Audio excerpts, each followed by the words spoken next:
Hi everyone, how are you all? It's Saturday, it's TNS, and it's a bit early in the morning for a lot of you, so I'm always grateful that anybody's turned up. So what do I have for you today? I've got brain nutrition, and I've got someone coming on from Brainworks called Christina Lavelle, and it's a recorded interview show. She's going to be chatting away about biofeedback, but as always, I'm going to say hello to everybody who's chatting away to me in the chat box. So, Freeman Jack, hello. As always, Freeman Jack, no underestimation by this. He has changed my life from just his radio show. So isn't that fantastic? Can you imagine if I met him in real life, what actually might happen? And Lucid, barely. Hello. Nice to have you on board. Like the picture. Is that you in real life? So, and he's sharing his salad with us this morning. I've asked him to make enough for everybody in the chat box. So apparently it's rocket, lettuce, tomato, red onion, shelled hemp and sprouted hemp bread with a little bit of garlic, oregano and balsamic vinegar and hemp oil. Boy, do you know how to treat yourself. That is brain nutrition for you, and that is exactly what today's about. And so hello to you all. Thank you for joining, and I'm going to turn it over to Nick, who's always riding shotgun with me, and he's going to play the interview. Speak to you in a bit. Everybody, now I'm with Christina Lavelle today, and she's the managing director and founder of Brainworks in London. Christina holds certificates in neurofeedback, and she's got masses of them, if I'm honest. I could go through them all, but I think I'd be here for most of the day just talking about how qualified she actually is. And it's a real pleasure to have her with me on this show. She studied in psychology and sociology. She actually expertly integrates a number of different modalities as well as the neurofeedback side. So I thought we'd get some insights today from her. And so it's an absolute pleasure to invite and have with me Christina. Hi. Fabulous. So give us a little bit of background about yourself. Well, as you said, I was very interested in psychology and sociology as a child and studied that, but actually very interested in acting as well. So just people, very interested in people. And while I was studying psychology and sociology, I just thought, actually, I really want to get out there and meet these people, and talking about people in tribes in a classroom wasn't really for me. So after I studied, I went travelling and spent a lot of time in Asia, where I looked at all the Eastern philosophies. So I got into yoga and meditation, Tai Chi, Shiatsu, all these things that could help you balance and good for the mind, good for the body. And to tell you the truth, I was the happiest I've ever been while I was there. But then I came back home and started working and studying things like hypnotherapy, NLP, nutrition. And then came across a couple that were working in neurofeedback. And when I met them and they were explaining it to me, everything just seemed to fit into place for me. And I thought, actually, I really want to try this. I really want to give it a go. So I became a client. And I did an intensive for about a week. I think about 4 hours a day at that time. So 4 hours, 20 hours in a week of neurofeedback, including body work. So I was having some good, really strong Thai massages and things to help integrate everything. So is that typical to actually have someone come and do intensives of neurofeedback? Well, the technology's changed so much since then that you can have intensives, but it wouldn't be 4 hours a day because it's so powerful now that your brain just wouldn't be able to take it. So actually, an intensive, for the equipment that we've got now, an intensive would be 1 hour a day. Actually, not even 1 hour a day, 15 minutes of actually training a day. So what's the development that's actually happened in that period of time then? Well, taking it right back, so neurofeedback has been around since the 60s, and it was developed by NASA, who took it on board to help astronauts when they went up in space and they were having some fits. So it was pioneering, really, in the 60s to help epilepsy. And then the people started using it to help them meditate. So they would be sitting in front of a box and they'd be meditating, and every time they get into alpha state, a green light would come on. So that was the That was the feedback for them to try and get them into an alpha state. And as computers over the ages started getting quick enough to feed back what was happening in the brain in real time, then everything started getting really exciting and things started to develop. So I suppose in the 80s, the computers being quick enough to feed back, and then they're just getting faster and faster, and I suppose more affordable as well, because you were talking about so much money for the equipment back then, and now of course everything is much cheaper for computers and things. And then so there was a huge leap around the 80s and 90s. And then when I started, we were using 2 sensors, and you would paste them on the head and work that particular area, and then move them around to another area. And so the whole session would take about an hour because you were constantly moving these sensors around. Okay. Whereas now, what we're doing is we have a cap, and it's got 19 sensors built into the cap. And so you just slip it on like a swimming cap. Oh, it's much more comfortable than a swimming cap. But you just put it on the head, and we put gel to connect, pick up all the electric current going on in the brain. That information is then fed to a computer where I sit. So I can see all the activity going on in the brain. Wow. We can then look at that data. We do a QEEG. So we're looking at the brainwave frequencies. From the report, from the QEEG, I get lots and lots of information, so I can see the coherence. So I can see how effective messages are getting passed from one part of the brain to another, whether or not people have got low coherence, so therefore the messages aren't getting through, or high coherence, so everything's getting jammed, there's too many messages. Low coherence is going to make the brain a little bit slow. You're not going to be able to think very clearly. High coherence can actually run into epilepsy if you've got really high coherence. Then often you could be having slight fits. But also high coherence, you see it in a number of cases. Actually, kids come in if they're on Ritalin, usually have very, very high coherence. So there's different situations. So we're looking at the coherence, one thing. But we're also looking at how much power each brainwave has in each place. So in each of these 19 areas of the head. So we've got delta, theta, alpha, beta, and high beta. Those are the frequencies that we look at. Delta is the lowest frequency, and it's from 0 to 4 hertz per second. It's also the same speed as the Earth going round. Oh, wow. Okay. Yeah. So it's very grounding. Yeah. So when would you naturally be in that sort of state? When you're sleeping. Right, okay.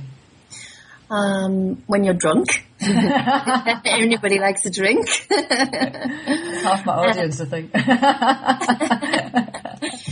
When you watch TV, okay, it can often be in delta. And also a baby from conception to 4 is in mostly delta. Oh. So it carries the unconscious. That's really fascinating. I actually didn't realise that. Is that why they are so receptive? Yes. To programming at that point? Yes, exactly. Yeah, and that's why it's so difficult to change, because it's in the unconscious and it's so deep, and it's pre-verbal, so often you can't get to it by talking therapies. So for instance, if you have had trauma happen at that point, yeah, it is likely to play out because it's almost like a programming. Yeah, exactly. That's absolutely fascinating, because of course Bruce Lipton talks about the fact that up to 7 years old you are truly receptive, and in effect it's very difficult to kind of get rid of that. So therefore theta, which is about 4 to 8 hertz, and is a child in about 4 to 8. Theta is daydreamy. So you are actually, when you start sleeping, when you're dreaming, you're in theta. And it carries the subconscious. So that's exactly mirrors what you said about Bruce Lipton. Yeah. So up until that age, it's, you're slightly unaware of what's going on there. But theta also, if somebody's in theta, they're very daydreamy. It's also very creative. And kids around, 4 to 8, they're very, very creative, but very, very daydreamy. So if somebody, for instance, has got a lot of theta waves, more theta waves than we'd like to see, they're really not going to be very present. They're not going to have much concentration. Those people you work with. And is that more suitable, obviously, for like artists and people like that, because they can zone in and out? Yeah, absolutely. Yeah, absolutely. Well, yes, completely. It's good to be able to go into theta, but it's also good to be able to get out, and that's the problem. You don't want to get stuck there. So often the people that have a lot of theta, maybe they've got too much theta and unfortunately they can't get out. So it's not very productive for them. I wish I'd known that during my HR years. Yeah. So yeah, all these frequencies obviously are fantastic, and we all have them, and we have them all over the head, and they're brilliant. You just need them in the right place, in the right proportion, and being able to get out of them, not being able to get stuck. So then next you've got alpha, which is 8 to 12 hertz, and alpha's so a lot of people love alpha because when you meditate you can produce alpha, so people think it's the best thing ever, and it is great, but also too much of it is not a good thing in the wrong places. So if you've got a lot of alpha at the back, that's where it's meant to be, and it's almost like it's a spiritual home. So when you have a lot there, it can be, you're very in the moment, you're very present, you're seeing things as they really are, you're experiencing things as they really are. It's fantastic. Having too much in the wrong place can make you feel spacey. So alpha is great, but it's not the be and end all of everything. So in effect, you basically need a mixture of these things so that you can plan your life forward. Yeah, absolutely. Well, yeah, we've all got them. We just need them in the right, like I said, in the right place, right proportion. And you said about it being at the back. What do you mean by that? Well, that's what we can look when we do our QEEG. Is we see, because we've got all the sensors all over the head, so we see how much delta is at the back and how much delta in proportion to alpha is at the back, or where they are, and for instance, beta, cognitive processing and thinking, you really need more of that on the left hand side. Some people it's the other way around, but for the majority of the population, it's the left hand side and the front, because that's where we do our thinking from. So when it's, we are rational thinking in our prefrontal cortex. But if, for instance, it was on the right-hand side in the front, if it was more on the right than the left, then it's not going to be a very healthy thing. So from our report, I can see exactly how much is where, in what proportion to everything else, and from that gives me huge amounts of information. Well, it shows me how people are processing information. So it's just incredible, really, that we have software that can just map that. Well, I know, it's really good. Do you get excited? So, for instance, I know when I'm downloading information from my clients, I get really excited about what I'm saying. And the sad thing for me is that they're ill, and so I'm getting excited over the fact of what they've got and what I'm going to be able to do. Do you get excited about some of the stuff you see? Well, I know. Isn't that bad of me? Just I'm like, oh, you've got this, I can work on that. Yeah, sometimes I get excited if I see something that's unusual that I haven't come across very often. I'm like, oh, this is interesting. Yeah, and I think, I really hope that they, want to work with me. Yeah, so I get it. Yeah, it's interesting. It's good. So what did the neurofeedback give you that the other modalities personally haven't given you? Because, you know, I was looking at all the bits and pieces that you've done on the lead up to this. It is a massive amount of training and personal transformation work that you've actually done, and then you found this to specialise in it. What has it actually given you that's so different? When I actually did the training myself, you mean? Yes. Yes. Well, I've been meditating for 7 years, and when I did the week afterwards, so the brain for about 3 weeks after you stop is still really moving and making new neural connections and pathways. And during that 3 weeks, lots of things happened, and I can talk about them, but the main thing was that I felt a deep contentment. And I did feel like I had a big kind of, it's a spiritual experience. I don't know whatever you want to call it. It's I think that word's a bit overused, but a big, huge realization about life and what it was really all about, and what was going to ultimately make me happy, and the things that I was doing at the moment I didn't think were in the long term good for me, and that I really needed to change.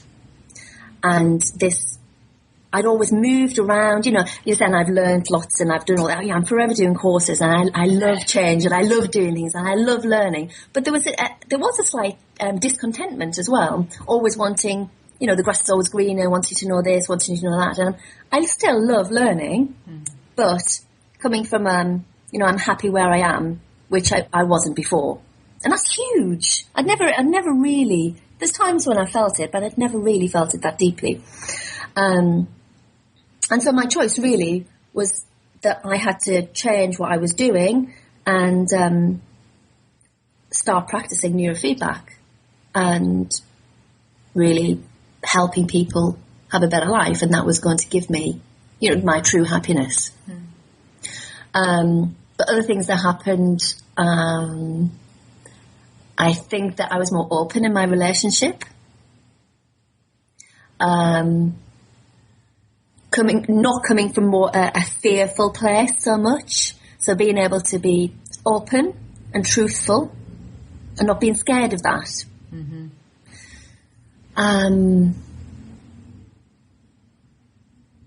Yeah.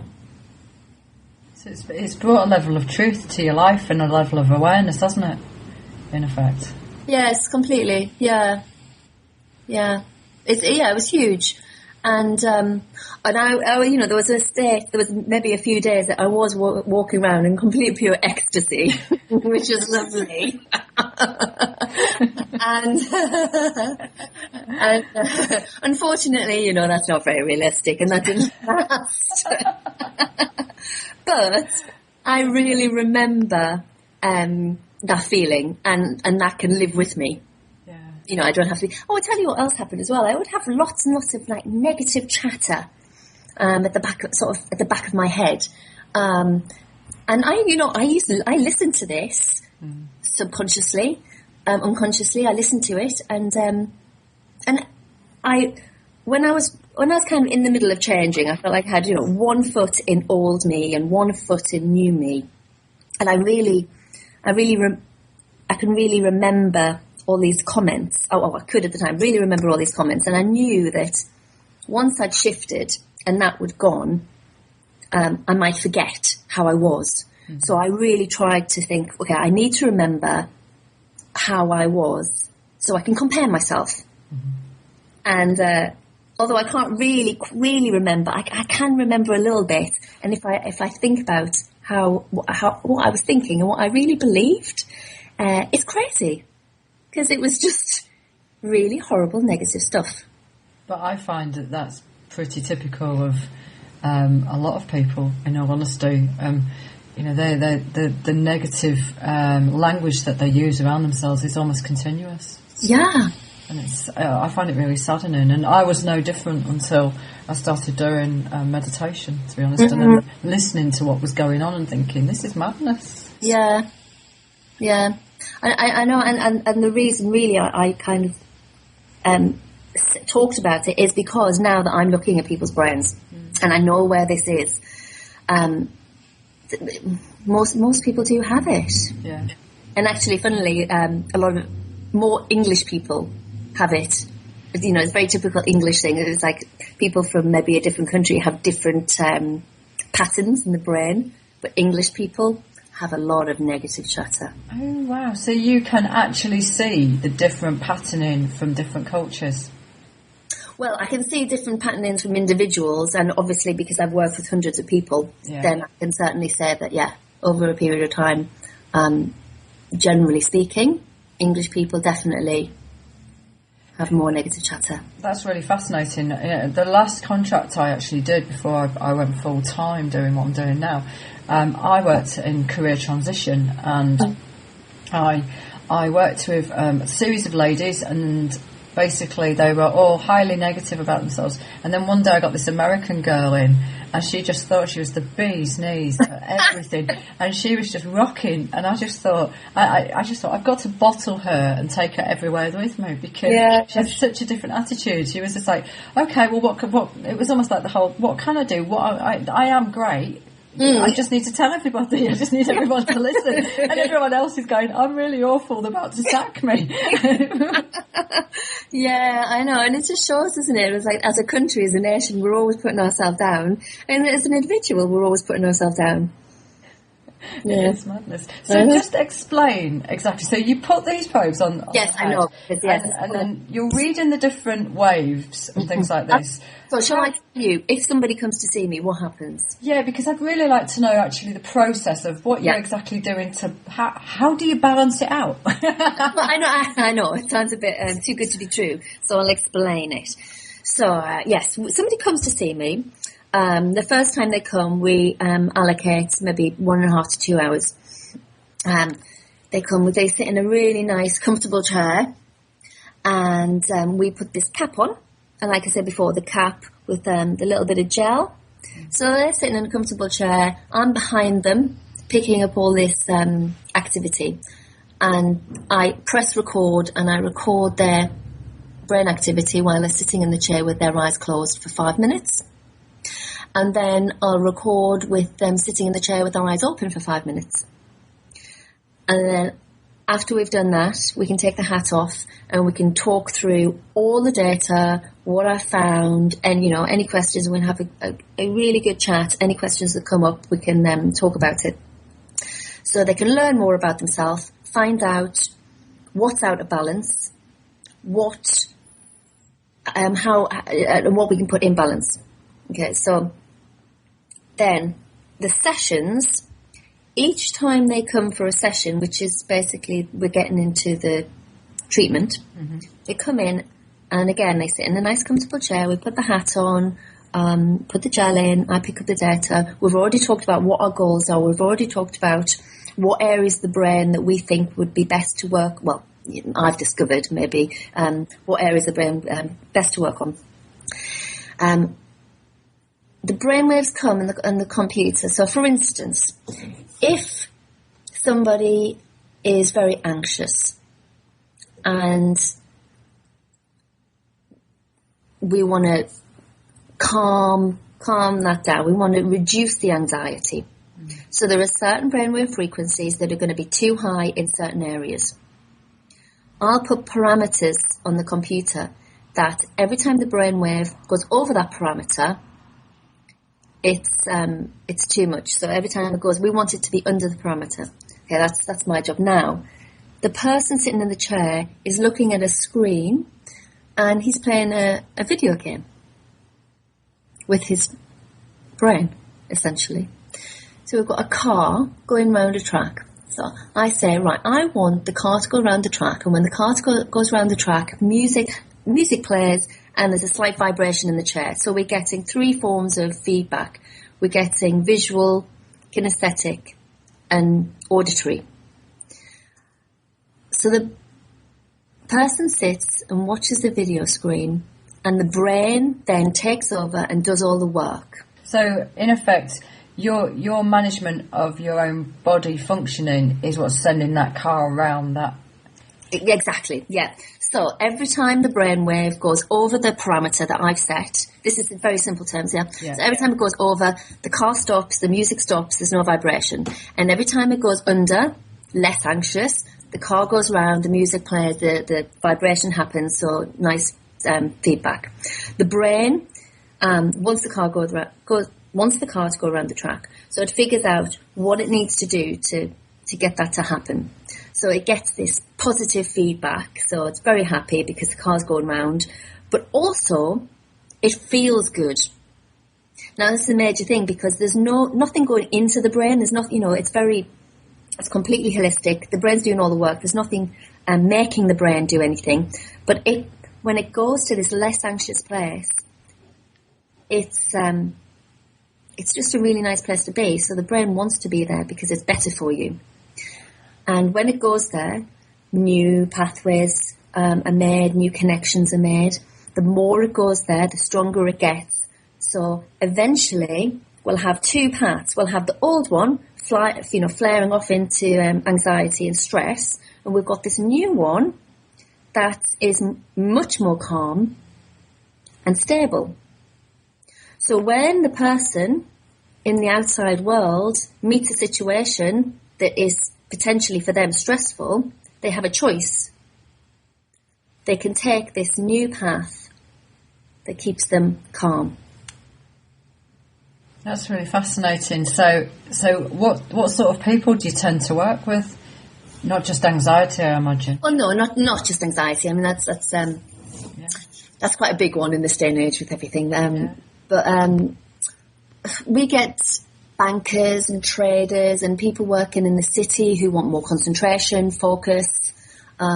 Sports people, we get got a big people, racing drivers at the moment seem to be wanting to do it. Kids, of course, and children, very, very adaptable. Their brains aren't really set with years and years of patterns, so they move very easily. So we've got autistic spectrum and ADD spectrum kids that come in. Or people just wanting to better themselves. Yeah. So across the board. So what are the results you tend to see? What's been the most extreme thing that you've shifted? Most extreme. Well, the obvious one can be the kids, I suppose, because sometimes people, their families notice. So that, sometimes when you change yourself, you're not so, it's not so obvious to you. So often when the children come in, mums and dads will talk about what's happened in the week because they've seen it, and getting people off drugs. Wow, that's amazing, actually, to remove the drugs. Yeah, getting kids off epilepsy. So does people's ability to develop change with their personal experiences of life, does that actually alter significantly in how they deal with things, basically? Yeah, yes, it completely runs into every area of their life. And people will come in for one thing and actually will say, everything in my life is better. And I'll say, well, what is it? Just everything. Because if you work in the foundation, if you're able to get into the unconscious, pre-verbal, the foundation.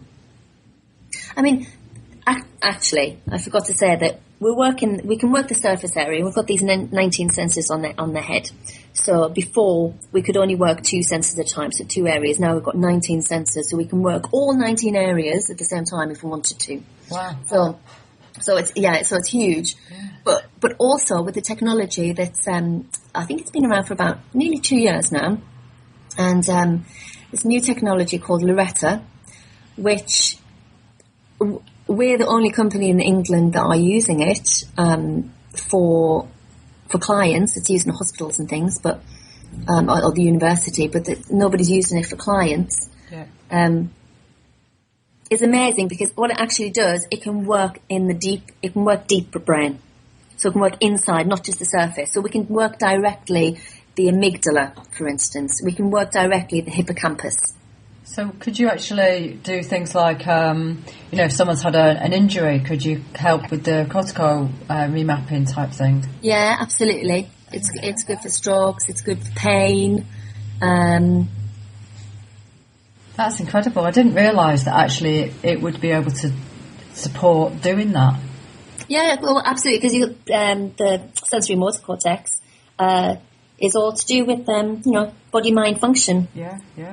So it's great. I mean, we work on that area for sports people to become better sports people. Also, people coming in with chronic pain, or we work the same area and get results.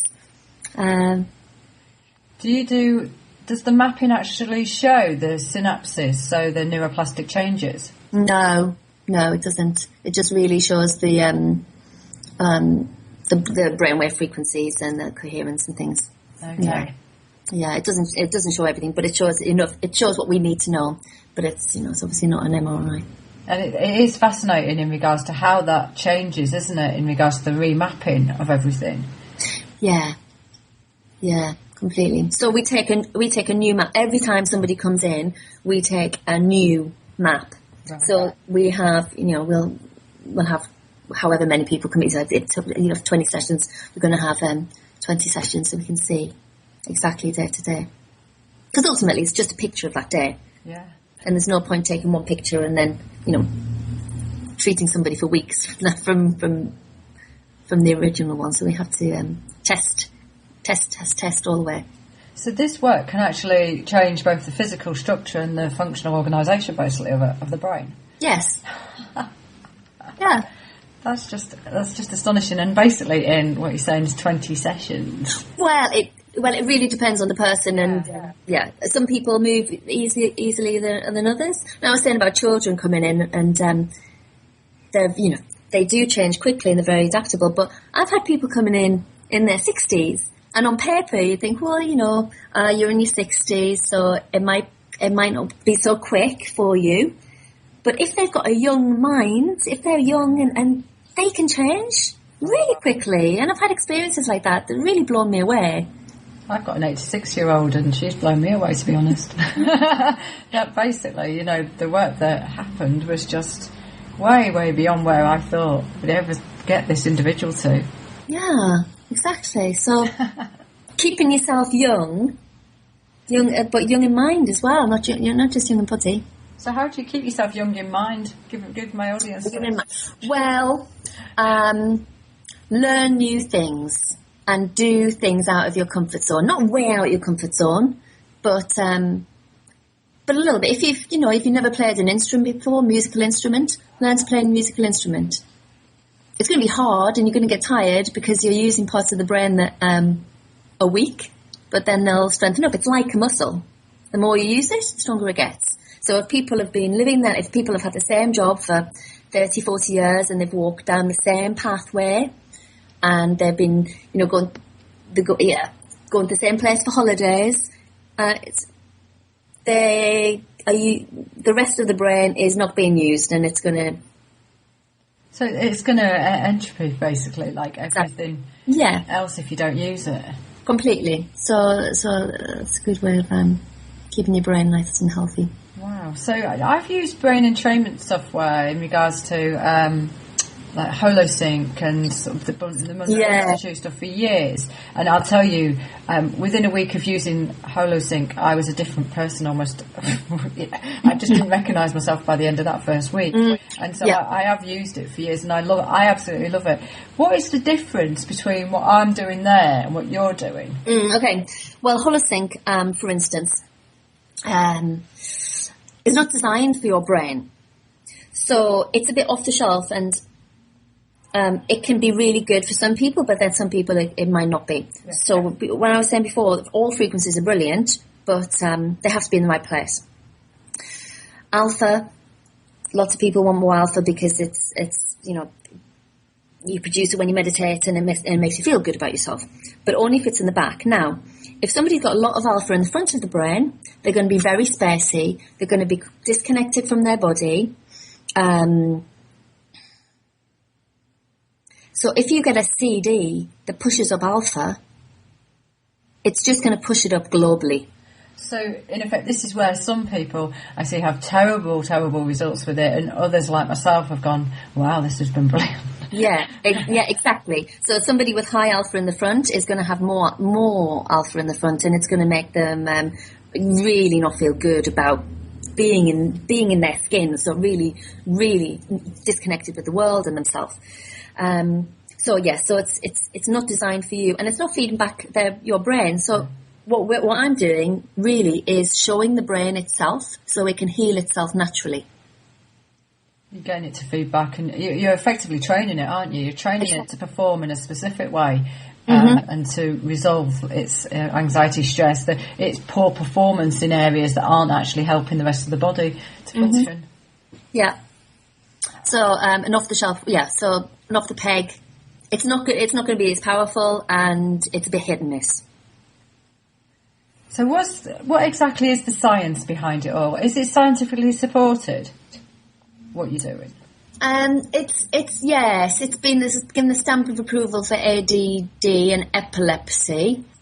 But if you go online, there's loads and loads and loads and loads of reports, but mainly the ADD has got the clinical studies.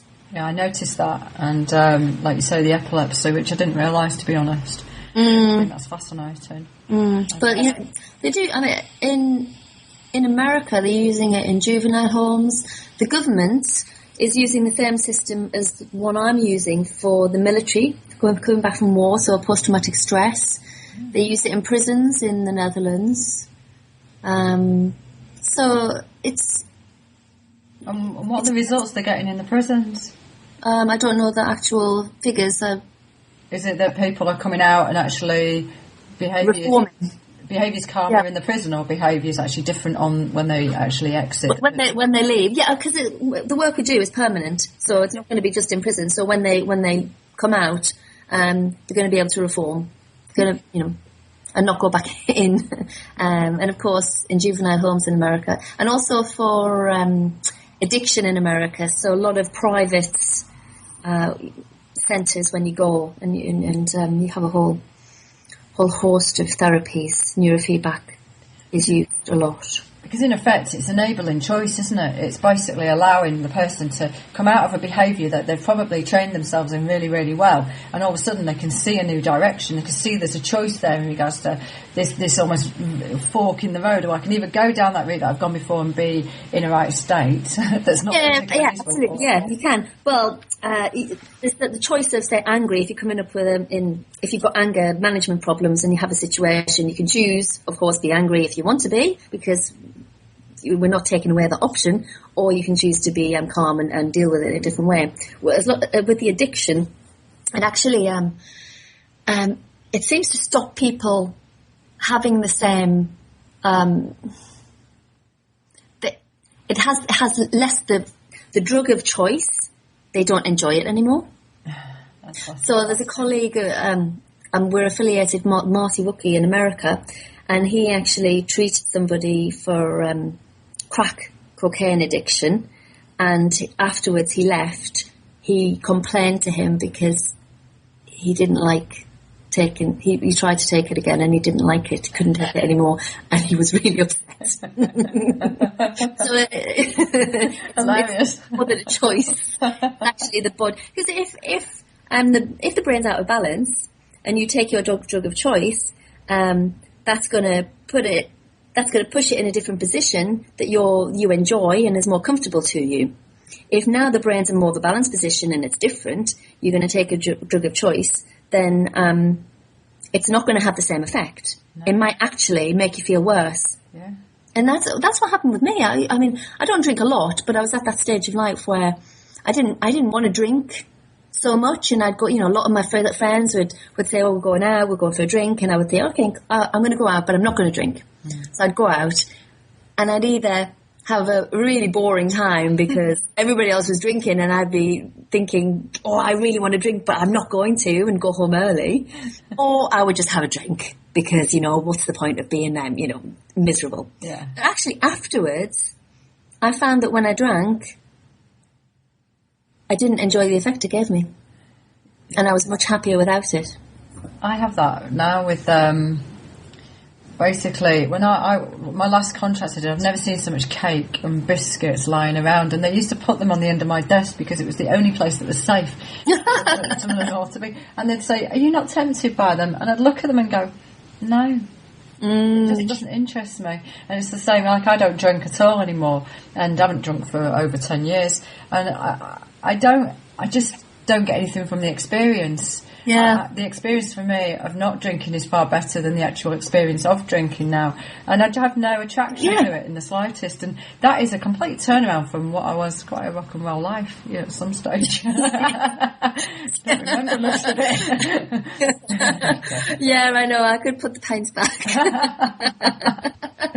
But like you say, I would have a drink and then I would think, oh, I wish I hadn't done that, and now I feel rubbish. So, yeah, very interesting. So that's not a choice. I didn't choose to feel horrible when I drank. Yeah. It just happened. I had a client recently that he actually just came in for spiritual development, and I do get quite a few people like that, which is nice to the day when we have a whole host of different people. Yeah. And he'd given up almost everything, but he did like a drink, and he did like really nice wine. And after a few sessions, he was like, "I can't drink anymore. I just don't enjoy it." And he wasn't expecting that, and although he knew it was good for him. So I'm fascinated in regards to how someone would come to help with the spiritual development, because that will obviously appeal to a proportion of my audience. How can it help on that sort of score? Well, I mean, that's what I did it for, and I had a bigger shift in that from doing that week than I had in 7 years of meditation. And I had been using Holothink and all these other things as well. Well, if you're ultimately what we're doing is putting you in more of a balanced place. If you're more balanced, things will naturally drop off, drop away, fade away. The more balanced you are, the more in touch with yourself you are, the more in touch with the world you are, the more one you are with everything. Everything flows, so everything's easy, energy's flowing around your body, sorry, that was a bit rubbish thing to say. Well, it's true though, isn't it? Basically. Well, it is true, and people say after some people after one session, some people after 7, everybody's different, but people say, oh, everything just seems easier, everything seems to be quieter, calmer, simpler, flowing. So if people want to be more intuitive, actually, then they can get in touch with all of this. But I get a lot of people who are healers, very intuitive, and they'll do some sessions, and often this happens with sometimes some people feel brilliant all the way through. Some people maybe feel a little bit worse before they get better. I sometimes say it's about like cleaning the cupboards. You pull everything out of the cupboards and then you clean and put everything back, and everything's much easier and it works better. But a lot of these healers say that they feel like they're losing their intuition sometimes when they do them some sessions. And what's happened is they're just changing perspective or getting to a better place. And then when everything comes back together again, they haven't lost it, but it's enhanced hugely. That's fascinating. And they feel like they're better practitioners. I think things are flowing better. Wow. In themselves and, in the world through them. That's really, really interesting. Christina, this has been absolutely fascinating talking to you. I could carry on talking to you for hours, but I know I've only got you for a short period of time. Give people your contact details, and how do people go and contact you over the web and things like that? So my contact details, the company's called Brainworks. The website is www.brainworks.nt, that's for neurotherapy, .com. So www.brainworksnt.com. Telephone number is 0207 193 4373. And we're based in London. We're based in Fitzroy Square, Fantastic. London. That's brilliant. Christina, it's been absolutely my pleasure to talk to you today. Thank you for coming on Food for Thought. Pleasure, thank you. Hi everybody, and I'm back. This is Debbie Walker, this is Food for Thought, and this is TNS Radio. And I thought I'd go over to Scottish Stuff in Other Lands. So me and Nick have joined the chat box over there, and it looks like we've doubled the numbers. What's happening in Scotland, guys? Are you sleeping it off on Friday nights?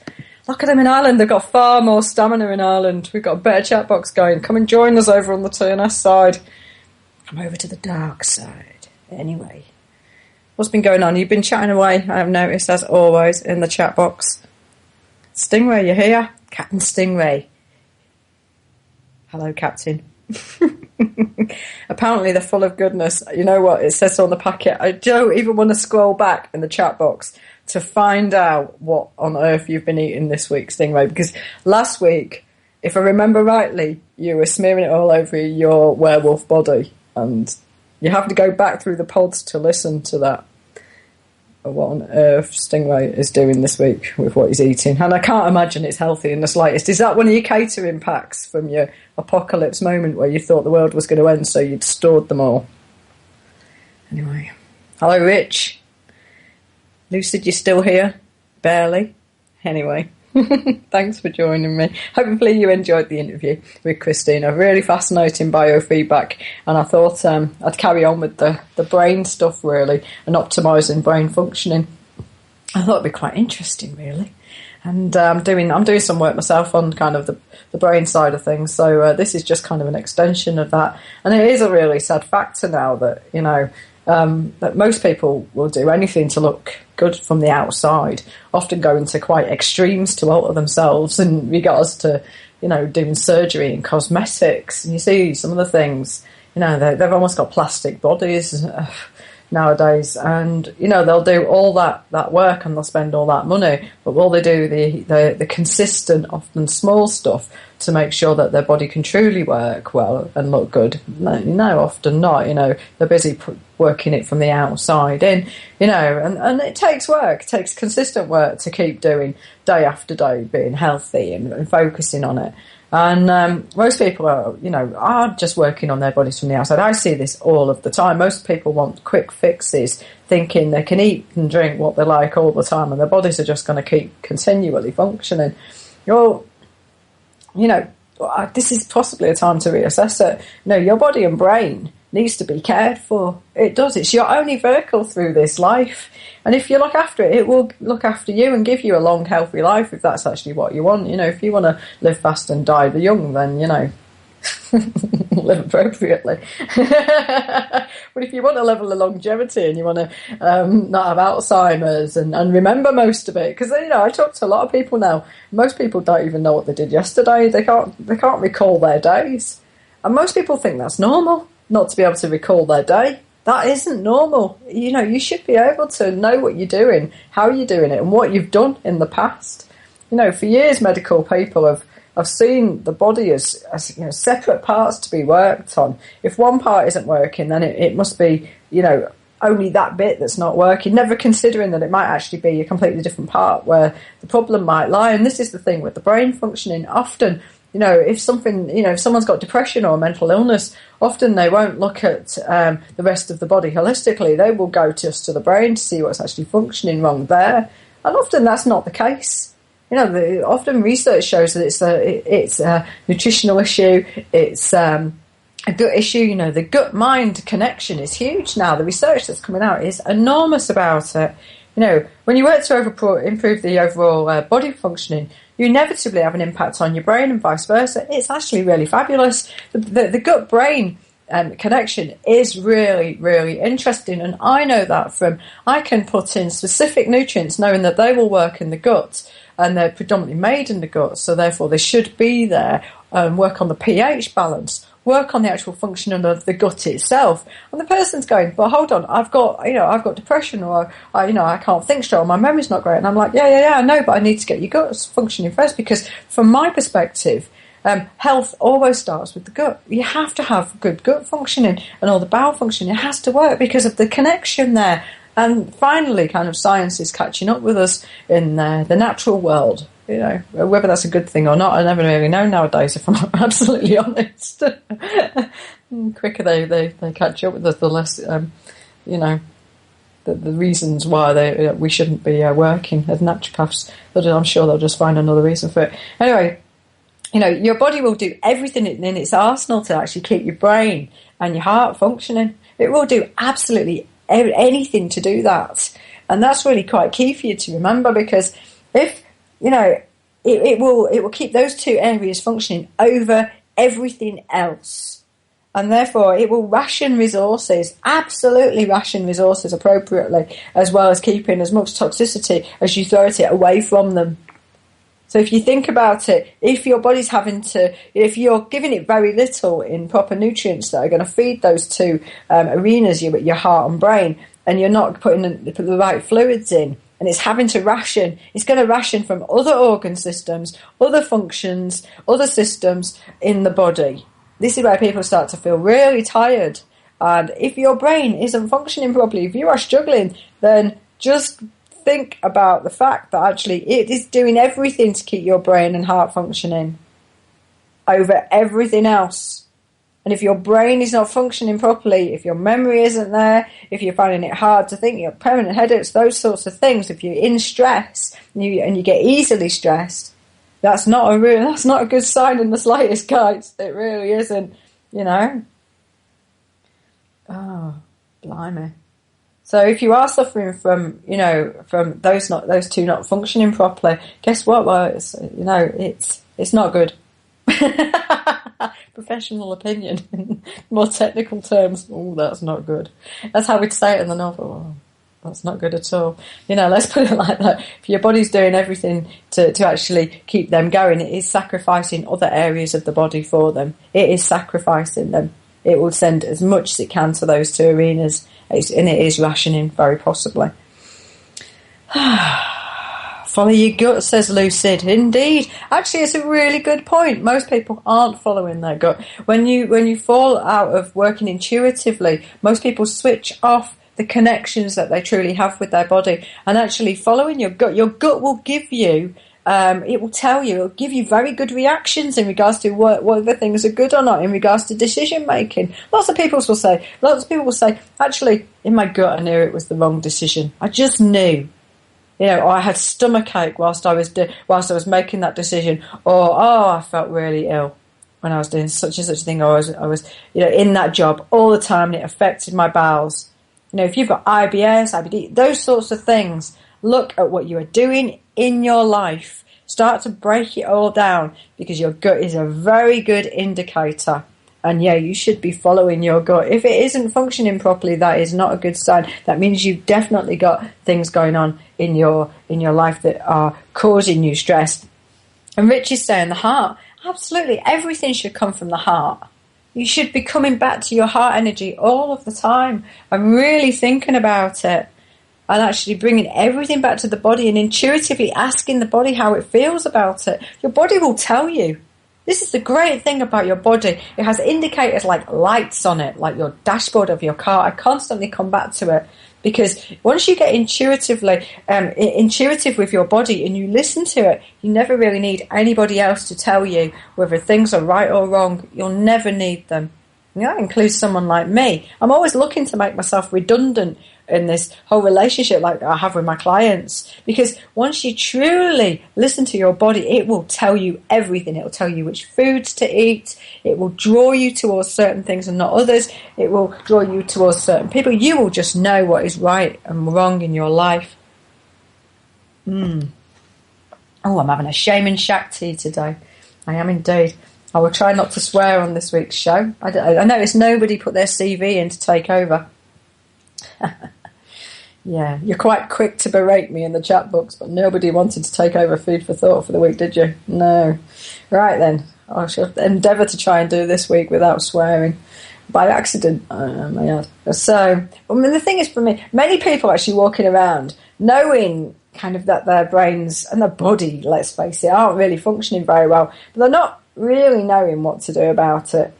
And probably that's because their brains aren't functioning very at all. So they've kind of lost that ability to think straight. And that's what stress does to you. You know, it takes you into an arena, you know, where you will struggle to think straight, because the blood's like flowing to one part of the brain and it's not going to the others. Is where, you know, you've got you know, the nutrients going in a certain fashion through your body to just be on fight or flight. And of course, it's feeding certain hormones in a certain way and changing the neurotransmitting. Because it thinks it's being chased by a saber-toothed tiger. And actually, you know, stress is one of the key things. If you've got it in your life, you need to change that. If you want to have clarity of thinking and you want to have a really good memory, you need to start to look at removing stress from your life, because fundamentally it will always alter the functioning of your brain and your thinking and your body. So, you know, people who, you know, I speak to people all the time, and I used to be like this, you know, you regularly lose your keys, you can't remember the start of your conversation or what somebody asked you. So you get to the end of the conversation, you answered a completely different question. You know, people who get to the top of the stairs in their house and then can't remember what on earth they went there for. Is that you? Is that any of you guys?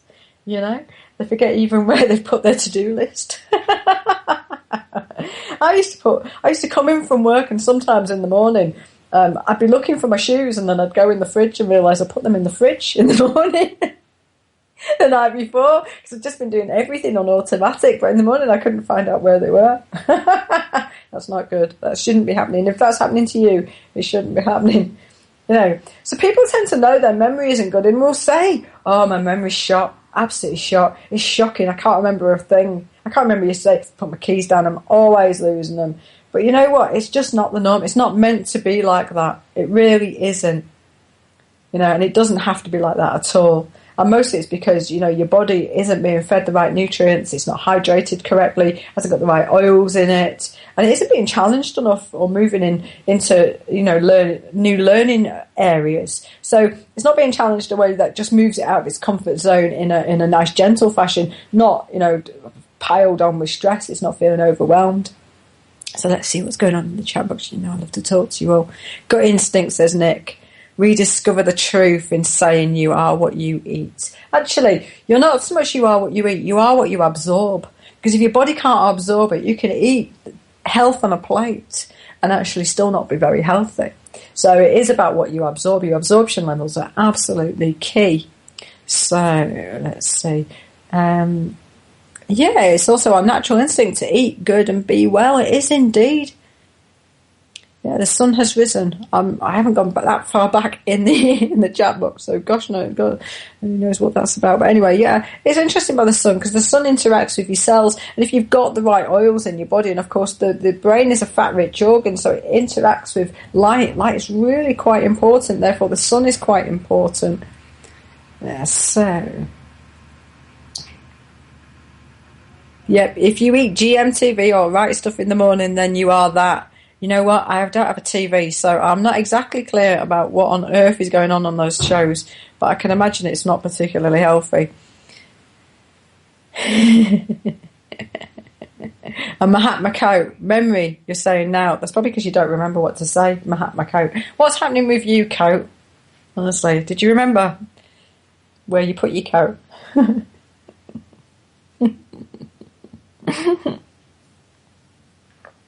We all have winter hangover. Yeah, right, okay, about the sun. Yeah, well, it's become, you know, we're at the end of the winter season, aren't we? So, well, we've still got a way to go, but of course, we've not had a huge amount of sun. Finally, that, you know, we're getting a few more minutes every single day. Get out in the light. The light is absolutely invaluable to you. You know, there are a few things that you can do if you've got no money at all, if you're struggling financially. You know, you can drink water, hydrate yourself. You know, your body is 70% water. You will truly benefit your body from drinking water and keeping yourself totally hydrated. And the next thing is light. Get out and walk, move, exercise in the light. don't go to one of these gyms. Don't get yourself in one of those boxes. For a start, they're plugging in all these horrible air freshener things that just puff out sprays full of chemicals. And, the reason that everything smells so bad in gyms is because everyone's eating such rubbish. If people weren't putting such awful foods into their body, they wouldn't nowhere near smell as bad. But there were all these awful spray things that are plugged in. When on earth those are? Because I don't have a TV. They just seem to have appeared. Like, I actually stopped working out in a gym because, quite frankly, I wasn't prepared to be around those toxins. Do not do it. So get yourself out in the light. The activity from the sunlight interacts. Joanna Budwig's work, this is part of Joanna Budwig's work. There's loads of work out there, though, which shows the synergy of how light affects the cell membrane. And it gives you energy, fundamentally. It reacts with electron-rich foods. And as long as you have got the right foods in your body, it creates energy. How fantastic is that? Yeah, Lucid saying, can't stand the gym, nasty like a hospital. I agree. I used to work out a lot and train a lot doing kickboxing and things like this. But actually, I joined a gym last year and then stopped within 6 weeks because I could not believe the environment. I could not believe, and I won't say which gym it was, I couldn't believe how many overweight gym instructors there were telling me what to do. Now, I'm an Aries, so you tell me what to do. You need to be living it yourself, if I'm honest. And, I was in what's called one of these spinning classes things, and which is all cycling, thinking, this would be good. And the instructor never drank water all the way through, and then at the end started to drink some water and then told everybody then you had to be hydrated. That was the last time I went to her session. 45 minutes cycling, and she didn't hydrate herself once, and she wondered why she was at least a stone overweight. Do not tell me about how to lose weight during your exercise class. I almost wanted to say to it, if you are not practicing what you preach, any instructor who is not drinking water, sipping water for nearly an hour whilst working out is not somebody you want to be training with. They're not actually practicing what they preach in the slightest. And Rich is a Gemini. How sweet. I've got no idea. I'll be honest. Apart from my Aries, I've got no idea what the others are. So I'm quite happy for everyone to have a conversation about where you are on the astrology chart. And Nick's saying, don't see the point of a gym, walk or cycle in fresh air, so much better for the body and the spirit. You are absolutely right. Absolutely right. It doesn't get much better than getting out in all weathers. We should be experiencing all weathers. I have to go out every single day with my dog. I will be honest, she's a fair weather walking dog. She will do absolutely anything she can not to go out in the actual rain. I have the most fabulous picture of her sat under a tree, refusing to go any further at one stage because it was chucking it down, absolutely chucking it down. And it is, well, she's sat there looking with her eyes up and her head bowed. And she does look absolutely hilarious. But we go out in any weather because I truly believe you need to be out in the actual element all of the time, and then you appreciate the good weather when it comes. But movement is really, really important to the body, and getting out. Breathe, move and breathe, break out in a little bit of a sweat. Vital for the organ system, vital for everything moving forwards. Blimey, cool, we seem to have... Okay, so Lucy's the Cancer, and Mahatma Coke, can you even remember? Rich is Gemini, and we've got another Gemini with Nick. And Rich isn't reading the scopes in the papers. No, I don't blame you. Missed it, Meg, and what she said today, which, let's face it, is never really that true. But I have to say that in regards to astrology kind of signs, I am definitely an Aries. Very much so. It's almost like, don't get in my way. If you wanted someone to model an Aries sign against, I am it. Anyway, where was I? Yeah, okay. Oh, let's just see. And cool, Nick. Free mind thinkers and logical. Is that what Geminis are? Blimey. probably why me and Nick are getting on so well. He rides shotgun with me. He does all the technical stuff. Without him, we'd have no show, if I'm absolutely honest, because I just couldn't work it out.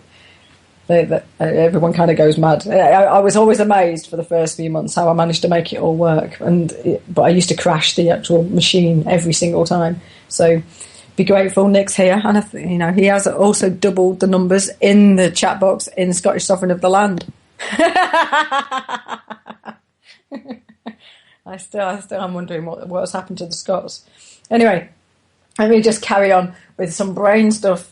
Daniel Emmons' work, I've been reading his work. He's absolutely fascinating. He's a doctor in the States who basically does brain scanning. He's done thousands upon thousands, and his work on the brain is really, really interesting. And he's written quite a few books on basically the brain and brain nutrition. And if you want something basic and a nice readable book, do go out and buy his work. I've got more complicated pieces of work like Carl Pfeiffer's work. His work's really fascinating to actually read, but his work's far more difficult. His work's more focused on orthomolecular approaches, and so it's more for the nutritionists who, and those people who kind of want a bit more technical. But Daniel Emmons' work's really fascinating, and his work shows the degradation of the brain. So he does scans, and he can show the degradation of the brain, and from the work they do and the nutrition they do and the work like they do with like Christina does,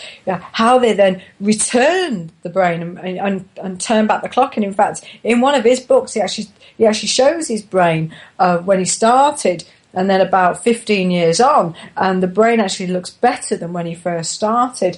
And, he can see how parts of the brain aren't functioning and other parts are over-functioning. So, his work's really fascinating. That's the work that actually isn't, he scans it in a different way to Christina. So his work's, I'm not sure exactly of the scans, but it is really interesting to work. But there's a mountain of, of evidence, basically, scientific evidence that supports that the concepts of your mind has a very powerful influence on your appearance, your mood, your stress levels, and your overall health. Absolutely. And we've been talking about the gut and everything. So you all know that. And I think genuinely we know that. We just ignore it. I think we just continuously ignore the science. If we don't have to face it, we won't face it.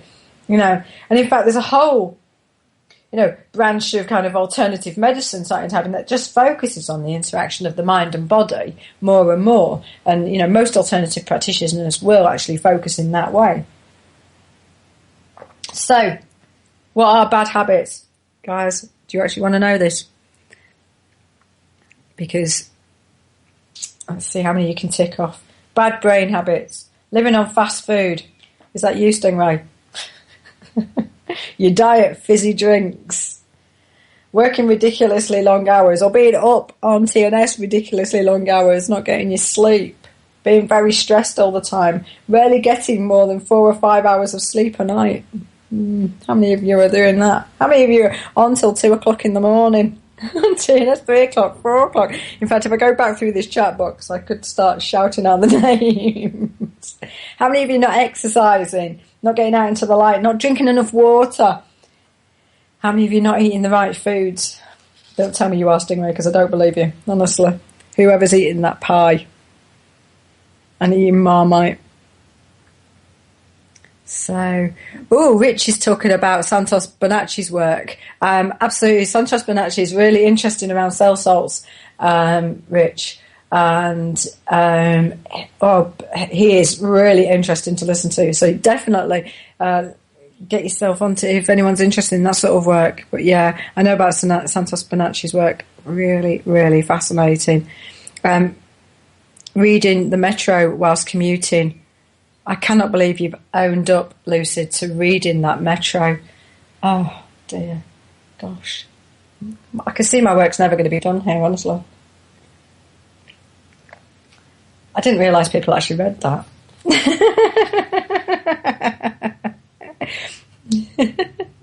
The water tastes like petrol. What water tastes like petrol? You're saying that the water tastes like petrol, Mahatma Coat. Where on earth are you getting your water from? Filter it.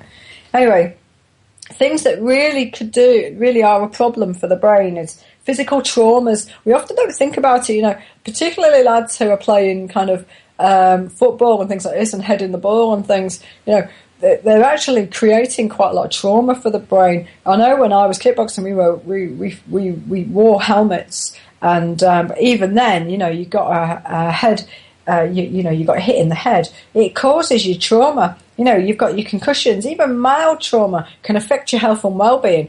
You know, we often have mild trauma happening, you know, when you walk into something by accident. My dog does it on a regular occasion because she's basically looking at cats, and then she'll walk into something. I'll be honest, it's one of the things that makes me laugh one of the most. But now I might actually get her a helmet just in case she gets a bit old to have too much head trauma. I don't really want to get an Alzheimer's. Need to be able to find her way home when she's run off after something. Anyway, drugs. So you've got your marijuanas, your cocaines, your ecstasies, your amphetamines, your inhalants, your heroines. You know, they actually all seriously decrease your brain functioning. And drugs are really interesting in regards to how they do that. I won't go into that. But, you know, you've not just got those types of drugs. You've got your legal drugs. Let's face it, you know, there's loads of medications out there that basically do and are shown to hurt the brain significantly, and they affect all the bowel functioning. As soon as you start to affect the bowel functioning, you start to affect the brain. You know, there's so many people who they start taking medications, and one of the side effects is the bowel. From that moment on, it constipates them. From that moment onwards, it is actually affecting the brain. So, you know, drugs make you feel better in the short term, but in the long term, they're a disaster, absolute disaster for your looks, for your health overall, for your brain. They generally increase or decrease your appetite. They change your hormonal picture due to the neurotransmitting. They cause weight gain and weight loss. All of that changes your brain functioning. It truly does. It saps your motivation, your energy. And the problems it causes overall, does it? Yeah, I don't want to think about it. You know, you're not just looking at your brain, you're looking at your teeth, your skin, your hair. Mostly you can tell, you know, I can definitely tell people's skin on drugs is paper thin, or with some drugs it becomes really thickened in areas, which is quite disturbing. In fact, there was something, I don't know if it's actually true, but I noticed something going around the internet about this poor girl who's taken an asthma drug and she's now got nails growing out of her head. How appalling is that? Yeah. Now Mahatma Coates going, headgear causes brain damage. Oh, expand on that. What sort of headgear are you talking about? Just eat an apple. Rich, that's just so profound on so many levels. You're absolutely right. And Rich is saying, coffee, anyone? I want you to go and sit on the naughty step. Cannot believe you even thought that was funny. Jim and Lorraine, you're here. Hurrah! That will have increased the numbers by a fifth over on Scottish Sovereign. Guys. Right. I don't know if I want to even read that out, Captain. Geminis. I think I'm going to let you actually fight that out. Have you seen what the Captain's saying about Geminis, guys? And okay, right, I see what types of helmets you're talking about, the protective gear. Okie dokie. That's a whole different arena. I'm not going to get into that today. Blimey. About headgear. Right, alcohol. How many of you were drinking last night? From the Scottish contingent being so few of you, I reckon you had a party over in Scotland last night. Alcohol, blimey. If you are a heavy drinker, you are damaging your brain. You know, let's make no bones about it. You are definitely damaging your brain, but even moderate amounts of alcohol are going to affect your brain functioning. And studies show that people who drink every day have smaller brains than non-drinkers. And the thing that annoys me is how wine and everything is pushed as being, oh, it's good for you and things like that. What they don't look is the more holistic picture. So what they do is they just pull out one component and they say, this is good for your health and having it every day. Actually, some of those components, yes, they are good for you. But when you look at what it's in, actually, you really want to rethink it, particularly if you want clarity of mind. Because it is damaging your brain functioning. And small brains, well, guess what? Size matters, particularly in my world. So it leads to small thinking. But excessive drinking basically lowers one of your hormones and the ability of everything to transmit properly, and it lowers the activity of PFC, which is an area responsible in the brain for judgment, forethought and planning. So if you want, if you are an organiser, you've got an event coming up and things like that, if you're struggling with your planning, then you need to look at how much you're drinking. And I always know when people say they can't organise things properly, I know full well that they have got a picture that is affecting their liver, and therefore I will always look at their drinking and what is happening there. So now, if other things that are going to affect your brain functioning are being overweight, so obesity, because fat stores toxic materials, and guess what your brain is? It's a fat-rich organ, and it needs the proper fats to be fueled properly, and it needs the proper foods to actually be able to break down the sugars to create glycogen. So in effect, if you are not getting the proper fuels, you're just feeding it junk, and junk in, junk out, and it'll give you junk thinking. It really does. Obesity actually doubles the risk for Alzheimer's disease. Doubles it. And it's definitely associated with decreased brain tissue. Someone shouting fathead at you, think about it. Honestly. Captain Stingray saying he's a Gemini.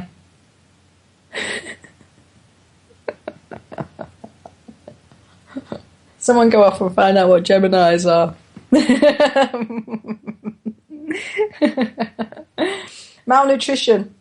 If you are not eating properly, guess what? Your body renews its cells every moment. Moment on moment, your body is constantly renewing itself on what you have eaten and what you consume, and what you can absorb. If you eat a junk food diet, you're going to have a junk food brain. You're going to have a junk food body. Low levels of vitamins, especially vitamin D. So get yourself out in the light so it can synergize properly. Minerals, low levels of minerals in foods.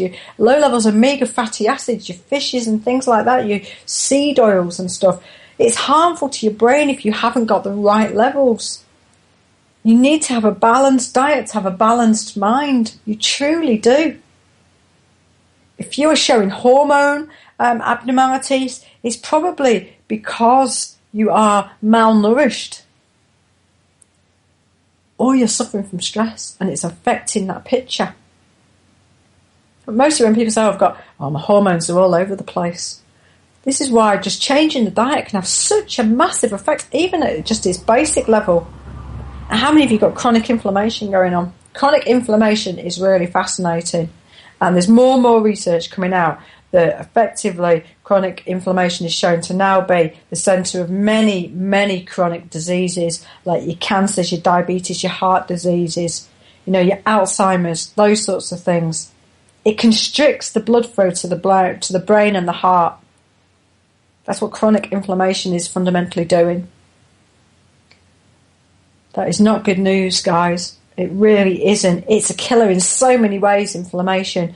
And when you've got inflammation happening, you need to reduce the things that are creating an acid environment in your body. It's working from the inside out, not the outside in. This is why all this cosmetic surgery and stomach staplings and all this sort of thing, gastric bands, I'm absolutely astonished when people do this sort of thing.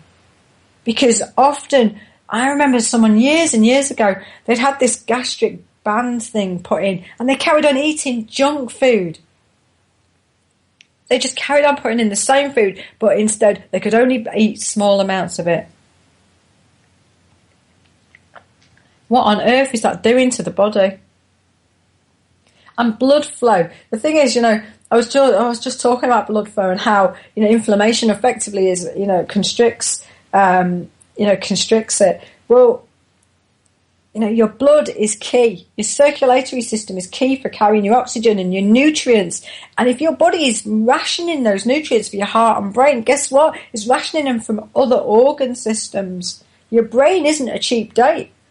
It is actually an expensive date. in the body.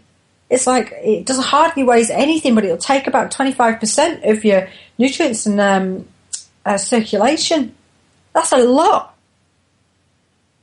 It is expensive to have. Treat your head treat your brain in a really, with respect. Treat it like a Chanel handbag, honestly.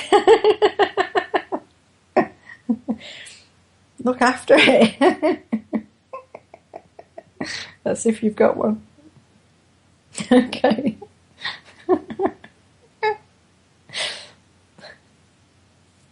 So it's important to think about how you can increase the oxygen going to the brain. Oxygenated foods that are rich in electrons, which are your fruit and vegetables, your nuts and seeds.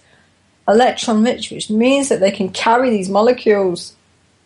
Bloodstream can carry it.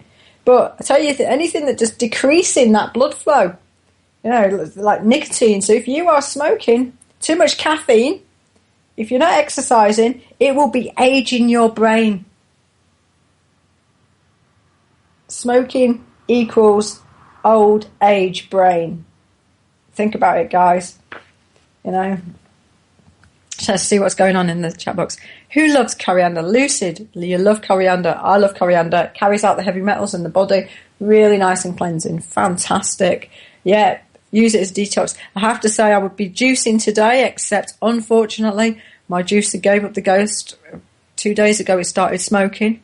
I thought that's not good for it. And then the next thing is it set on fire. So I was in the middle of my kitchen, unplugged, and I had to give it the last rites. And yeah, had to get myself a new one. So I'm waiting for it to turn up. My beautiful juicer that I've had literally about 11 or 12 years. So if you can afford a good juicer, get out there and buy yourself a good juicer. Mine has lasted me that long, and I use it to make about 2 litres of juice a day. So a good one. Apple cider vinegar, Lucid, absolutely. Fantastic for the digestion, actually. And apple cider vinegar, great conditioner for the hair, I have to say, but you will smell like a chippy. So you could always do it with your chippy dinner on a Friday night. And Shazis is in the house, and apparently saying that if you want to lose weight, eat his cooking. If you want to lose weight, let's face it, and for the hours that he is online, Shazis is never going to put on weight because he's so high octane, and you just need to dance around your rooms whilst he is on and get as hyped up. And quite frankly, you will never have any weight issues on a Saturday. Shazis is in the house. He's on at 2. I am literally the warm-up act for Shazis. I am sure of it, and I think it's only a matter of time. I say this every single week, that he actually appears like Tesla could do in your living room. He will not need the medium of radio anymore or the internet. He will just appear. Wouldn't that be fantastic? It will be truly at that point. He will have created the holographic universe for us. Right, so let's see what else is going on. Shazis is sending me smiley faces. I send you a heart back, but I've got no idea how to do that on this. I'll have to do it on Skype at some stage. And Jim and Lorraine are not offering to eat your cooking, I've noticed. And apparently Laurie's got a cigarette and a strong coffee. Man, God, okay. I'm just going to carry on, because you've been on a night. Have you been on after the shift? Was that shift? Anyway, we're about to talk about sleep. Chronic stress. Let's talk about chronic stress and the effects on the brain. I go on about stress, so I've done it previously, But we all know about stress and why it's caused at the end of the day. But chronic stress, and let's face it, our governments are busy doing this to us, and they're doing this through all this austerity measures and stuff. They are basically turning the screw bit by bit by bit. That is chronic stress. Putting people under stress. They know exactly what they're doing. Wars, they're putting people under chronic stress, spending money in ways that actually we don't agree with and would be, not beneficial to us. Quantitative easing, my ARSE, it's all about putting us under more and more stress. This is chronic stress. And when you feel constantly stressed, guess what? It is a killer. Slowly but surely, it causes more and more problems with the brain functioning and the whole body function, because your body constantly feels like it's on a fight or flight. But the thing is as well, your televisions, when fear is induced, You know, our news programs, you know, that's our brain tells us to still secrete higher levels of stress hormones with all that fear. Mostly we don't realise it. You know, at elevated levels, cortisol, which is basically what's actually kicked out into the system. You know, it increases our appetite and cravings for sugar. It makes you fat. You know, all of that then bumps up your skin's oil production. You know, you're more likely to have spots when you've got stress. It increases your muscle tension, your chronic pains. God, it just goes on and on. It increases your blood pressure. It changes all the pressure of the blood. You know, when people, they're on more and more blood pressure tablets, higher and higher amounts, and I'm busy trying to get them to meditate, and the doctor's just putting them on higher amounts of medications. And because I can see it's the stress in their life that's causing it. The doctor never says this, but actually stress affects your water. And our circulatory system is predominantly water. It flexes with the pressure of the water inside it. And actually, you know, this is where I see that pressure changing, and the doctor will say, oh, the pressure's changed, we just need to put you on higher and higher blood pressure tablets. Oh, we won't address your stress levels or the way you live in your lifestyle. No, we'll just put you on another or higher medications. But stress is a killer. Chill out, guys. Come on. But sleep deprivation as well. So other things that can really affect your brain function are sleep deprivation. You know, if you are getting less than 6 hours a night of sleep, it's going to lower your brain functioning. I hate to say it, but your brain releases hormones that increase your appetite and cravings for, you know, more sugary. It wants more fuel to keep itself going. This is where people then are drawn more to the sweets and the cakes and the biscuits and the baked goods, basically. You know, and it's mostly people, when I start talking to people who are eating a lot of these, they're often getting very, very little sleep. They're up very early, or their sleeping patterns are way, way beyond 1, 2 in the morning. And so, in effect, they've knocked their sleeping pattern right out, and they are having very little sleep. If you are doing shift work and you're not sleeping at night either, that's going to knock your sleeping pattern out. It's going to change your hormonal pictures, you know. But you must make sure you are getting enough sleep, because the less sleep you get, the more calories you will naturally eat and the more weight you will gain over time. Not sleeping prematurely ages your skin, and it will leave you with dark, puffy circles under your eyes. It really will. I know this from personal experience. But in all seriousness, it will do. You will start to change it, and you will start to look like a panda. And that isn't a good look, I promise you. And Tim from Tang saying no TV. Who else hasn't got a television? Let's all throw out our televisions. Only have it to watch documentaries or the column. Oh, come over to the dark side and get rid of it. You don't need it. You know? Blimey. Now, are you smoking? Because if you are smoking constricts your blood flow to the brain and all the organs in your body and your skin. But it's constricting the blood flow from your brain and all your organs in your body. That is not a good thing. That is what smoking is doing to you, guys. You're paying for that. That's what was so amazing. If it was free, actually it's not. You're paying for that to happen. You're paying to age your body. Put it in chronic pain. Put it in inflammation.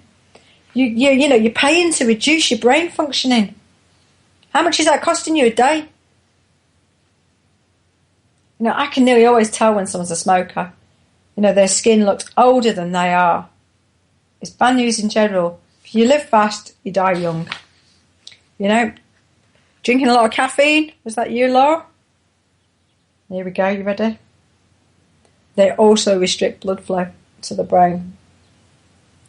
You are dehydrating your brain with the caffeine. It is that simple. Caffeine acts as diuretic. It does exactly the same thing in the body as stress does. So the caffeine triggers the stress response in exactly the same way as chronic stress. It is therefore it's dehydrating the brain, dehydrating the body, dehydrating the skin, fills the brain into thinking it doesn't need to sleep. It's just bad news. You will end up with chronic inflammation throughout your whole system in the end. You are preventing your organ systems from functioning properly. Become like your mother now, Laurie.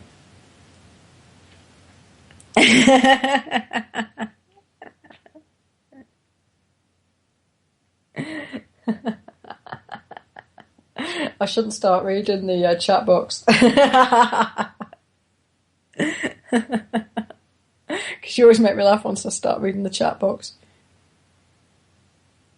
And just remember, so someone said, Lucid said about green tea, if you have got a stress picture and you are already dehydrated, and then you put green tea has caffeine in it, you are creating a similar problem. So although it has the antioxidants in it, you are still creating a problem with the green tea, with the caffeine picture. So you need to be aware of that. Now we're talking about TV, interesting enough. Watching too much TV can be harmful. Let's face it, we all know that. That thing is programming us anyway to obey. And it reduces us on so many different levels. I don't even want to think about it. But actually, TV watching, excessive TV watching is actually associated with ADD in research. And Alzheimer's disease in adults, so excessive TV watching is actually linked with that. That's probably because those people are also eating the wrong types of foods and things like this. So there's probably bigger factors in that research. But watching 2 hours of TV or more significantly increases your risk of obesity. So in effect, you've got that whole picture happening there. And that links with your violent video games as well, which are also shown to kind of have... what's fascinating is when they've done brain imaging of kids playing the more violent games and adults playing more violent games, the research has shown that the same area of the brain that is triggered with cocaine is triggered with these games. How fascinating is that? So therefore they get hooked on them like a drug. You can't tell me that the video game manufacturers don't already know that. And hence why probably the people doing the drones find it so easy to just transfer what they're doing from the video games, probably that they've been brought up with, to just driving a drone and killing people, and then they have the same reaction as they've had with their violent games because it's giving them it's triggering the same part of the brain as cocaine. And then you've got sugar, which also is quite close to cocaine in molecular structure. So it has the same effect again. If you've got someone having high sugar diet or processed goods diet, it's going to be doing more or less the same thing. Blimey, doesn't even bear thinking about. Now let's look at dehydration, because of course, dehydration for me is absolutely key for me to always resolve before I do anything else with anybody. I always look at hydration levels. Now your body consists of about 70% water, and therefore your brain is about 80% water. And if you aren't drinking enough water, you are reducing your brain functioning. It is that simple. And it's not water in things, it is literally... you need to be drinking it of its own accord, on its own, pure water, and keeping your urine clear. Sorry, I'm just getting a drink. Whilst I'm doing that. But the thing is, when you reduce your hydration levels, you start to see thinner skin. You see more fine lines and wrinkles. You want to stay young and beautiful. And for some of you, it may be a bit late. But if you want to be young and beautiful, then, one of your cheapest sources of health you can get is to make yourself hydrated.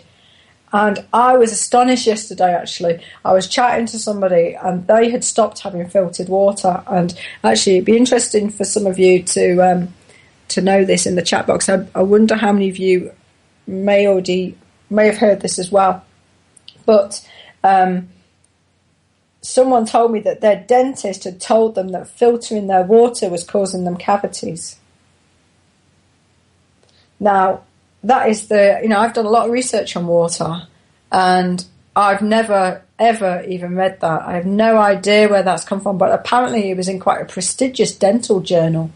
And I'm now about to go through dental journals to find out whether that's the case. Well, where this piece of research was and to see who funded it, because it's always interesting to see who funded those research, and also what was the research about. But they were saying that actually that they'd come off filtered water because their dentist had told them to, because it was causing cavities for them. Blimey. Don't worry about the toxicity in the water or the drugs. But, anyway, be interested to know exactly, Lucid. I know that was my dentist where. So I know everyone's kind of going, what? So obviously I'm not on my own. I have done a lot of research on water, I will be honest, because it is so fundamental to what I do in my practice. And if any of you have ever read anything like that, then please send it to me via Skype, or I would love to actually read it, because I'm about to probably go off and research about it tomorrow, because I would like to know more, of course. Now, lack of exercise, if you aren't exercising, you are going to decrease the blood flow to your heart, of course, and your body in general. And how many men have we got on here today? Let me have a quick look. Is it mostly men on here? Maybe. In the chat box. But anyway, it's also, your functioning in general is basically going to be reduced because of the blood flow throughout your body. So exercise is really, really key. And I was going to talk a little bit about men's health there, but I'm not sure. I think it's a bit of a split today. So, but it's going to decrease performance in all areas, and I mean all areas. So if performance is important to you in certain areas of your life, then make sure that actually you are exercising and you are breathing properly and you are getting the right nutrients and things like that, because they are absolutely key. Absolutely key. Right. Let's see what else is going on in the typical great example of dentists. My dentist was a child addicted to his cocaine spray. Oh my gosh. That's just shocking. I cannot believe that. Wow. Although, there's lots of research out there showing that doctors are some of the biggest users of drugs, aren't they? Which is really sad. Raises man hand. Lucid. I was trying to work out. I was going to talk a little bit more about men's health, but I was wondering whether it was more of a split about men and women. Maybe I'll do that next week, about performance and oxygenation and everything. But fascinating, and of course today is mostly about brain functioning, but for me it's all about holistic, what we tend to do and how it affects us. That's really what I'm trying to get us all to think about, because negative thinking, there's so many studies out there that show that focusing on things you don't like actually lowers your brain activity. So it starts to switch you off. You don't want that. It causes your heart to beat faster. So in effect, you're using up a lot of nutrients, but your brain's switching down. So it increases your blood pressure. That's just ridiculous.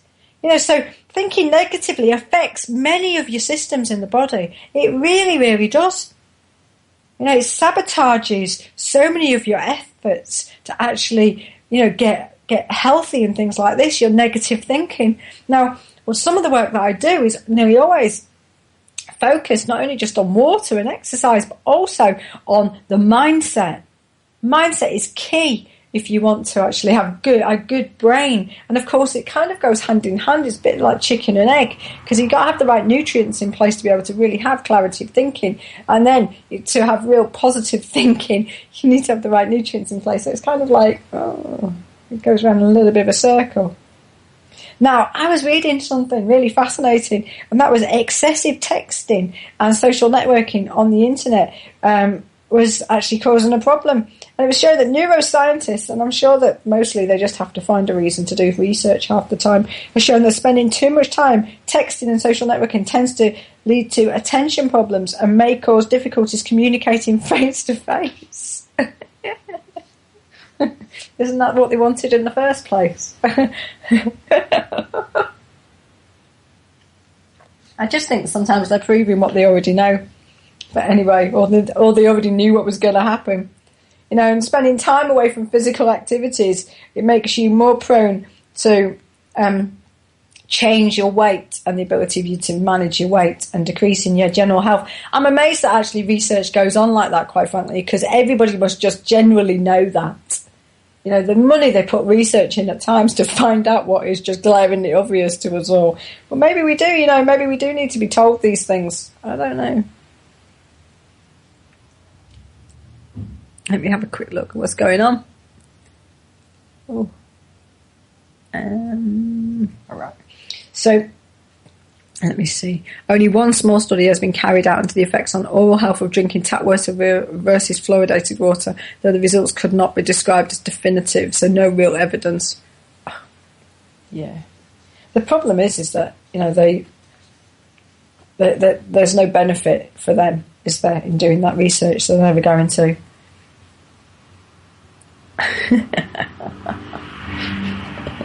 I always end up laughing when I read the chat box. So your brain is a really complex organ. It really is. You need to respect it. Yeah. R-E-S-P-E-C-T and all that sort of thing. Okay. In fact, we should have got that, shouldn't we, as one of the songs at the end, but we haven't. We've got an ode to Stingray at the end, specifically for him. So, and his werewolf tendencies, but it's not werewolf in London this time. Hopefully he'll enjoy it. No sense of humour. Anyway. But your brain it's an expensive date. It is. Your brain's very soft. It's housed in this really hard shell. It's in there on purpose. Protect it. Your brain only has so much reserve. It really does. And the more reserve you have within your body in regards to nutrients, the healthier you're going to be. You will become vulnerable, particularly in the brain area. Things like Alzheimer's are more likely to happen if you are not looking after your whole body. Now, researchers from University of Cambridge, they found that when people made bad decisions with their brains, it often took 14 years off their lifespans. 14 years! That's a huge amount of money, amount of time. Now, people who drank heavily and smoked heavily and didn't exercise, they basically had the same risk of dying at the same age as those people who were making bad decisions. That's just astonishing, really. So your decisions that your brain makes can steal away your life. They really can, if you're not careful. So it's not just all of these other things we're doing, bad decision making. It's probably because it's impacting on the stress levels of your body.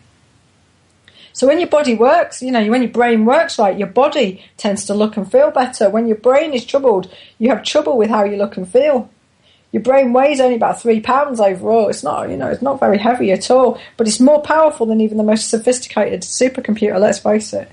And they'll try and replicate it for the rest of their lives, all these neuroscientists, but it's just never going to happen.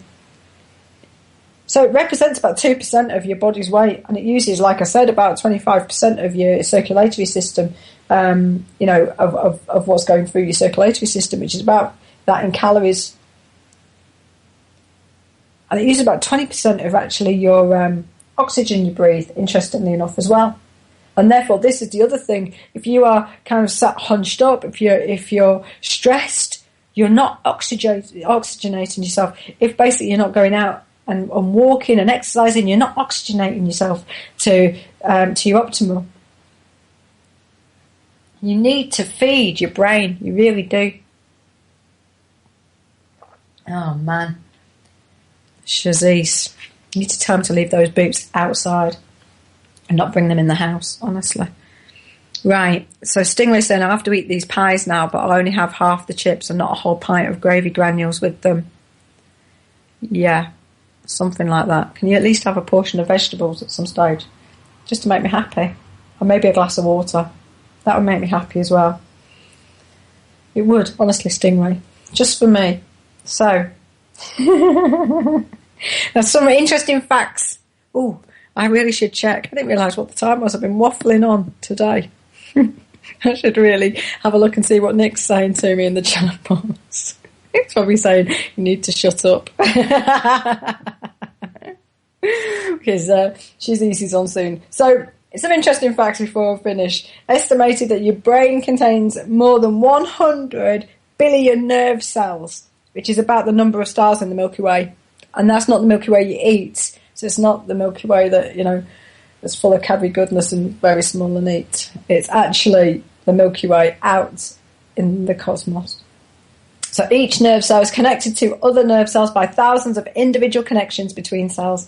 In fact, it is estimated that there are more connections in your brain than there are stars in the universe. Captain Stingray with a tin of mushy peas. Is that a whole tin? Is that a tin like, is that a catering size tin? Because I do know that you've been putting food away because you felt that the apocalypse was going to happen on the 21st. I'll just be grateful that you're having some vegetables. Possibly everybody around you isn't going to be happy that you've had a whole tin of mushy peas, but anyway, that's their problem, that's not mine. So if you take a single piece of brain tissue the size of a grain of sand, it contains 100,000 nerve cells and 1 billion connections, all talking to one another. That's just absolutely amazing. Absolutely amazing. I love this. I love the body. I think the body's just an amazing thing. I really do. Now, information in your brain, well, it might not be in your brain if you've been eating mushy peas and pie and chips, but in the average brain, travels at speeds of up to 268 miles per hour.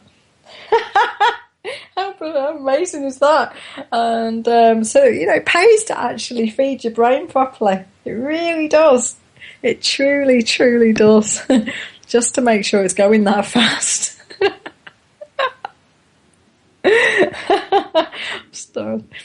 Oh no. Sometimes I dare look at what's going to come in the chat box next. So, Johnny Meath is saying, hello, well, first of all, hello, Johnny, TNS, coconut oil, non-clean fluoride water and MMS is a good start to a clean, healthy life. I agree with some of that and all of that, and if it works for you, that's absolutely brilliant. I agree totally with the coconut oil. I love coconut oil. I have it every single day, and don't particularly have the MMS, I will be absolutely honest. Non-fluoride water, perfecto. Filter your water. And Shazise is eating cabbage and beans. Oh, God, you and Stingray in a room together. I dread to think what might happen. I really do. And Johnny's saying, don't forget a bit of loving. Indeed. Absolutely. Always come from the heart with absolutely everything you're doing. Absolutely everything. And, the resonance of your food is really, really vital. They show in China tribal cultures how they sing to their food and how they put love through their food and things like this. And actually, it works. They do it for a reason because they understand resonance. They really, really do. So, and Mahatma Coates saying semolina pilchard with a touch of curry powder. And on that note, I think Shazise and I think Captain Stingray all in a room together are probably a really bad idea. I'm handing over to Shazise, so we're going to put a track on. It's specifically for Captain Stingray.